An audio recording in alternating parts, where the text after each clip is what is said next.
लोगों ने कहा कि अगर पढ़ लेगी लड़की और वो जब शादी होगा लड़का लड़की में, तो जो पुरुष है वो तो रोज रात में जो सदिया होता है उसके साथ करता है ना, तो उसी में और पैदा हो जाता है। और लड़की पढ़ लेती है तो हमको मालूम था कि वो करेगा ठीक है, लेकिन अंतिम में भीतर मत घुसाओ, उसको बाहर कर दो। करता तो है, तो उसी में अब समझ लीजिए संख्या घट रही है। हेलो दोस्तों, आपने बिहार के मुख्यमंत्री नीतीश कुमार का यह बयान अपने टीवी चैनलों और सोशल मीडिया प्लेटफॉर्म पर जरूर देखा होगा।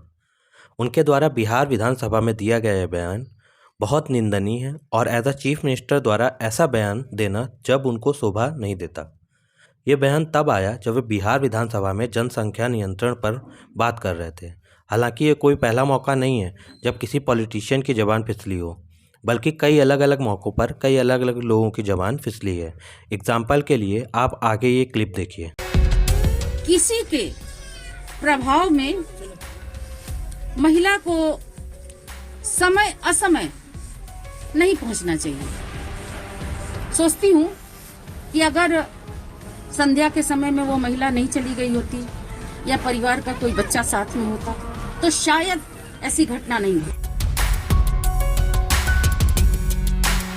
शाहबाद वालों, रामपुर वालों, उत्तर प्रदेश वालों, हिंदुस्तान वालों, उसकी असलियत समझने में आपको 17 बरस लगे। मैं 17 दिन में पहचान गया कि इनके नीचे का जो अंडरवेयर है वो खाकी रंग का है। ये घटनाएं संस्कार से ही रुक सकती है, शासन और तलवार से रुकने वाला नहीं।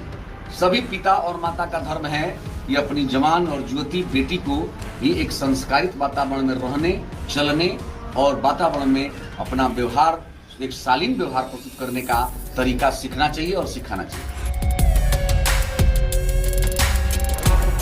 देखिए, मायावती जी क्या कहेंगी? मायावती जी तो खुद फेशियल रोज कराती हैं।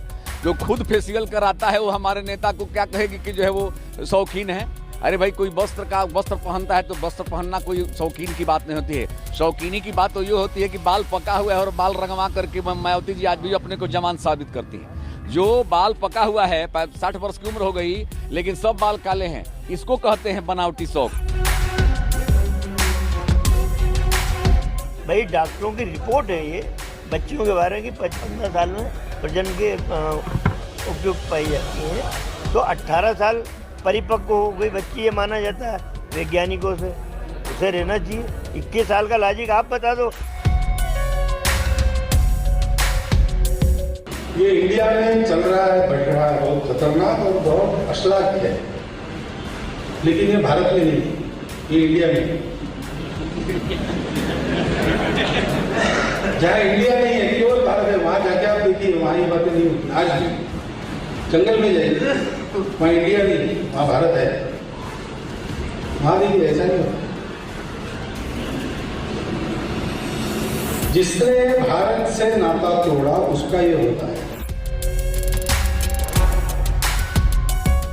नई नई जीत और नई नई शादी, वहाँ का अपना अलग महत्व होता है।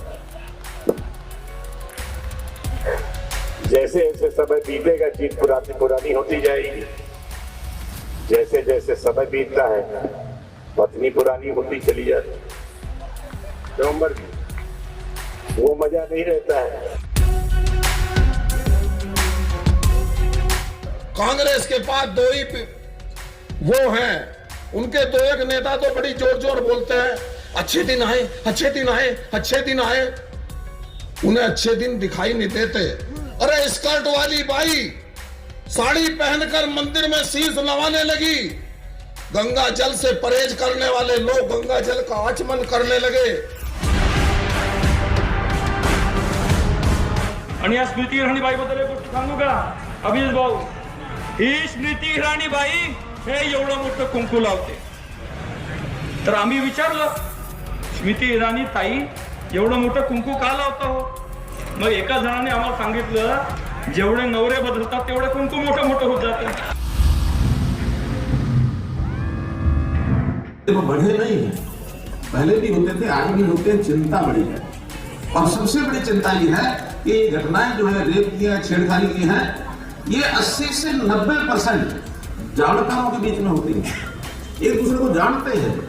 बहुत घटनाएं तो ऐसी होती है, काफी समय तक इकट्ठे घूमते रहते हैं और एक दिन थोड़ी अड़बड़ हो गई, उस दिन उठा करके और FIR करा देते हैं, क्या इसने मुझे रेप किया, इसने मुझे छेड़ा। तो आपने देखा होगा कि अलग अलग पार्टियों के अलग अलग पॉलिटिशियन अलग अलग समय पर अलग अलग बयान देते रहे हैं, पर इस बार सीएम द्वारा दिए गए कृत्य की सब निंदा कर रहे हैं, जो कि एक अच्छी बात है।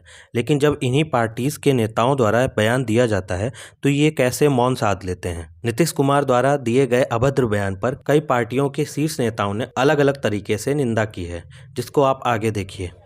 वो इंडी अलायंस के नेता ने विधानसभा के अंदर, जिस सभा में माताएं बहनें भी मौजूद थी, कोई कल्पना नहीं कर सकता है ऐसी भाषा में बद्दी बातें की। वो एक प्रदेश के मुख्यमंत्री हैं, वजीर आला हैं, और वहाँ पर वो इस तरीके से, जिस तरीके से उन्होंने कहा है, बिल्कुल ही एक वल्गर किस्म की लैंग्वेज थी। उसको वो कह सकते थे कि जब जितनी महिला ज़्यादा पढ़ेंगी वो अपनी औलाद को कब पैदा करना वो वक्त तय करेंगे, मगर बजाय उसके इस तरह से बिल्कुल ही एक वल्गर तरीके से उन्होंने जिस तरीके से उसको डिस्क्राइब किया है अपने एक्शन से, अपने अल्फाज से, ये बिल्कुल ही सही नहीं है। देखिए, अगर आप देखें तो नीतीश कुमार ने डिस्कशन के लिए टॉपिक तो बहुत सही चुना, जनसंख्या नियंत्रण या सेक्स एजुकेशन, और उन्हें बोलते समय सदन की गरिमा को ध्यान रखते हुए शब्दों का चयन करना चाहिए था। इसका प्रत्यक्ष प्रमाण आपको मिलता है हाल ही में आई OMG 2 मूवी में, जिसमें इसी टॉपिक सेक्स एजुकेशन पर बात की गई है, पर इसमें शालीनता और बात को रखने का सही माध्यम कितना सही दर्शाया गया है, जिससे बात समाज तक फैली और बिना किसी अश्लील भाव के या बिना किसी अश्लील शब्दों के।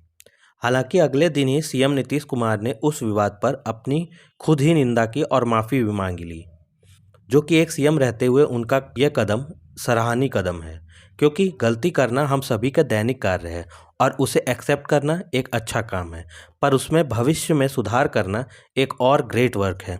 आशा यही हम सब कर सकते हैं कि भविष्य में सारे पॉलिटिशियन बोलने से पहले सोचेंगे और फिर बोलेंगे, क्योंकि शब्द महके तो लगाओ और बहके तो घाव हो जाता है। तो आज के लिए आपको ये टॉपिक कैसा लगा और आपका इस बारे में क्या राय है, हमें कमेंट बॉक्स में ज़रूर बताइए। वीडियो अगर पसंद आई हो तो लाइक कर दीजिएगा और चैनल को सब्सक्राइब कर लीजिएगा। धन्यवाद।